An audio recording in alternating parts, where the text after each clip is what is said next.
O nā kumua kua pau, I hānau iaik pō klahiki ku, e ia mai ke kai mai. O nā kumua li ia pau, I hānau iaik pō klahiki ku, e ia mai ke kai mai. O nā la li ia pau, I hānau iaik pō klahiki ku, e ia mai ke kai mai. O nā velaua li ia pau, I hānau iaik pō klahiki ku, e ia mai ke kai mai. O nā pua li ia pau, e ku, e ola, a kau. Kani ko o palalau halalia o maki o le kolo pūpū,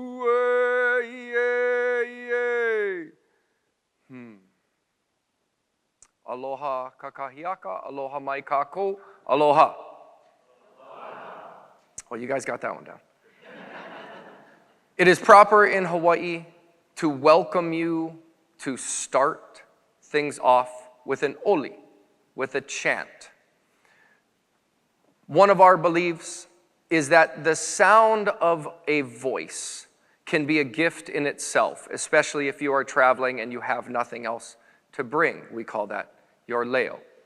The oli I just did for you speaks about all of our ancestors, both individual and collective, starting with Nā Kumu'ākua, those ancestral gods, goddesses, guardians, by whatever name, faith, or belief you call them.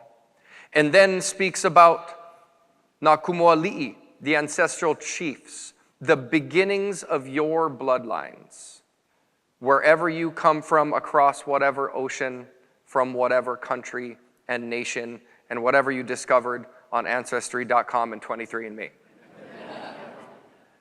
And then it speaks about the la, the branches, those branches of voyagers, your ancestors that traveled by wagon train, by train, traveling across the ocean, settling new places, and the velau, the clumps of leaves at the ends of those branches, the new nations and peoples that developed.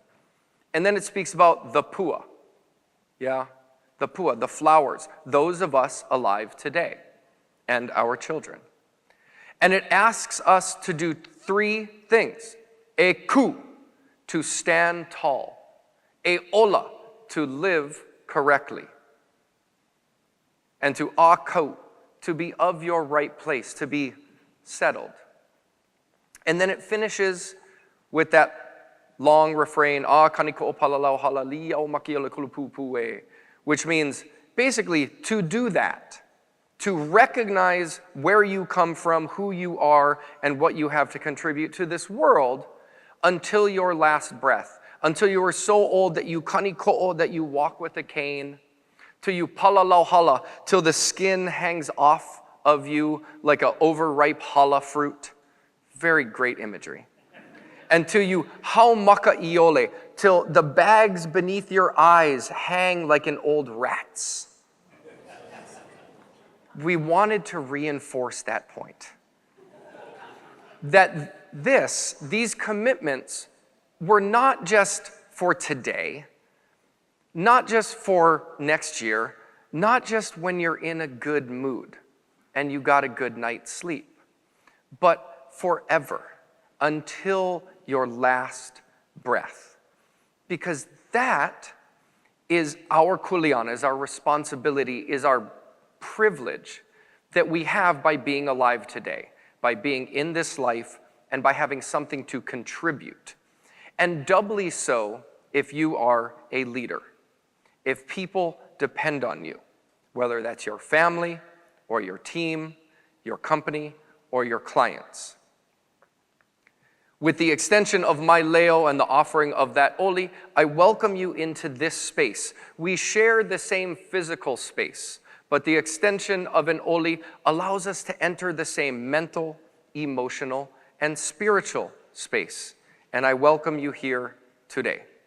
We sit right now on the lands that we know as Wailea, in the Ahupua, the small land district of Paiahu, in the larger land district of Honua-Ula, on the island of Maui. Now, all of those names have many, many lifetimes of stories associated with that. But just know that you're in a place that meant something and means something to many, many generations. All of those lineages that we spoke about here. And we welcome you here to this place. My name is Kainoa Horcajo, and I have the pleasure of welcoming you here. I also have the pleasure of sharing some lessons. Lessons from Hawaii, from the people and the culture of this place, but also from the place itself. And I hope that these lessons, these things that I share, you can take with you, not just for your time here, but when you go back home. Because it's easy to feel good when you're here. You get out of this conference room, you get to go hang out on the beach, you get to spend time with good friends. More importantly is when you go back home. And I want to share 3 lessons with you, and I want to encourage you to 1, to pay attention, to 2, to seek connection, and to 3, to rethink convention. And I'll tell you little stories about each of those. Growing up in Hawaii, and when we are taught cultural things, we're taught to pay attention. Or as some teachers, they combine it together and they go, hey, pay attention. We call that Maka'ala. Maka'ala means to pay attention, but it doesn't just mean pay attention to what you're doing right now, pay attention to reading your email or to scrolling on your phone. It means awareness. It means openness.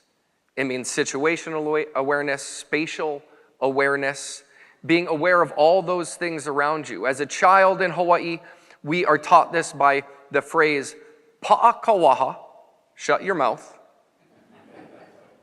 Na kamaka, look with your eyes. Ho'olohe ka pepeau, listen with your ears. Other teachers would say, hey, you got 2 eyes, 2 ears, and 1 mouth for a reason. You should look and listen twice as much as you speak, right? And as a child, you would watch everything that happened before you would do something. It always amazes me when people come here to Hawaii and they get out to the beach and they go running right into the ocean. To an ocean they've never been into waves they've never been in.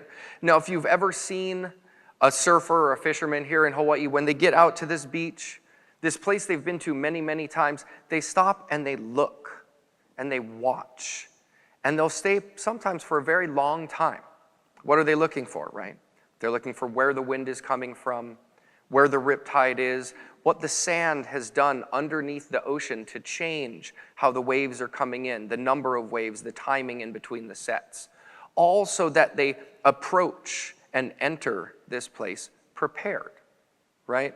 Of course, the most famous and important of those times we know paying attention are our ho'okelewa'a, our navigators who traveled across the oceans 2,000 years ago. They were observing everything, and now with the advent of Moana and Moana 2, everyone is introduced to Polynesian wayfinding. And this was not magic. This was Maka'ala. This was paying attention to the things around us. Paying attention, being actively aware and open in your life opens doors for you that you did not realize were there. It is literally a superpower that you can have. When you are paying attention, I encourage you to seek connection.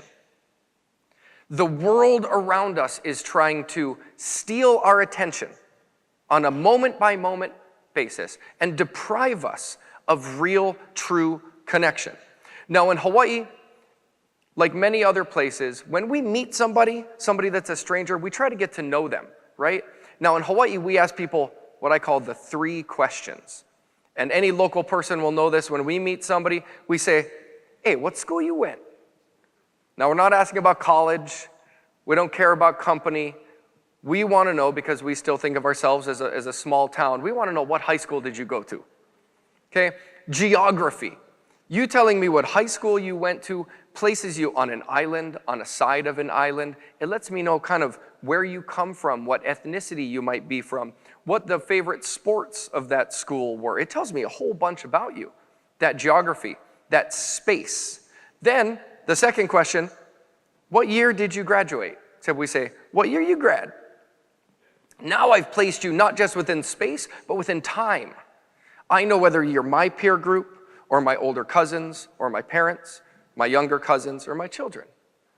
And then from finding out about you through space and through time, I try and draw a direct link between me and you, between somebody that is a stranger 5 seconds ago, by saying, hey, you must know so-and-so, whether it's Uncle John or Cousin Ku'ule, I've now drawn a direct connection to you. We say in Hawaii when we do business, and often people say that Hawaii is the worst state in the nation to do business, and I disagree. We move at the speed of trust. And if we trust somebody, then we can move really quickly. And I'll say that again. We move here in Hawaii at the speed of trust. And I know that you guys do too. We might just not think about it like that. And so before we engage in business with somebody, we try and find that little bit of connection with them. That point of connection that allows us to then blaze through what we need to get through. And then I encourage you to rethink convention. And we hear this all the time nowadays in business about being a disruptor. Hawaiians were born disruptors. If we did not rethink convention, conventional thought said, stay on the island you are on. It is safe. Why would you try and cross these oceans that have never been crossed before and arrive at lands that no one has ever seen? But we did, and we arrived here thousands of years ago. In the late 1800s, our second to last reigning monarch, King Kalakaua, defied convention by traveling around the world, being the first head of state to circumnavigate the globe. He stopped in Washington, D.C., and he met with the president at the time, and they had the first state dinner. Every single state dinner since then in the White House is based off of the template that was created for King Kalakaua in the late 1800s. On that same trip, he also went to Jersey, and he visited Thomas Edison. And he met with Thomas Edison, and he bought light bulbs. And he brought those light bulbs and electricity back to Honolulu, to Hawaii, and he had them installed in Iolani Palace when the White House and Buckingham Palace were still running off kerosene lanterns. Iolani Palace in Hawaii had electricity when these other places were running off kerosene lanterns because he saw a convention and he said, you know what? We can do better. There's a different way of doing things here.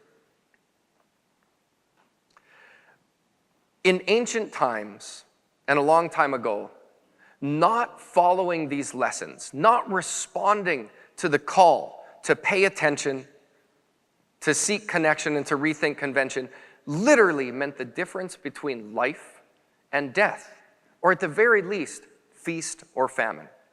It meant not reaching that island. Today, it might not mean life or death, but it could mean feast or famine. It could mean the difference between surging ahead, doing new things, and getting left behind. And we do this, we have the opportunity to do this every single day of our life. When you spend your day here, when you go outside, pay attention. Pay attention to what's going on around you, not just the movement of people, the emotions of the people that you know, the people that you don't know, but the clouds, the winds, the way the sand feels in your feet, all of it is telling you something. It has lessons to teach you if you're aware and open. And when you're doing all of that, look to be connected to those things. In Hawaii, we have a saying, "He Hawaii au." I am Hawaii. Not I am Hawaiian, I am Hawaii. Because we knew that true connection is being inseparable from the thing that you believe in. Hawaii is me, I am Hawaii. What means so much to you in your life that you could say the same? Find that connection. Don't seek just for belonging, seek to become. And then rethink the things that you think are normal, are convention, are commonplace. Because that is your opportunity for success. That is your opportunity to land on uncharted shores. I encourage you to do these things not just for today, but for every day moving forward. Not just in Hawaii, but when you go back home with your family, with your teams, with everyone around you. Mahalo nui a ʻoukou. Mahalo. Thank you.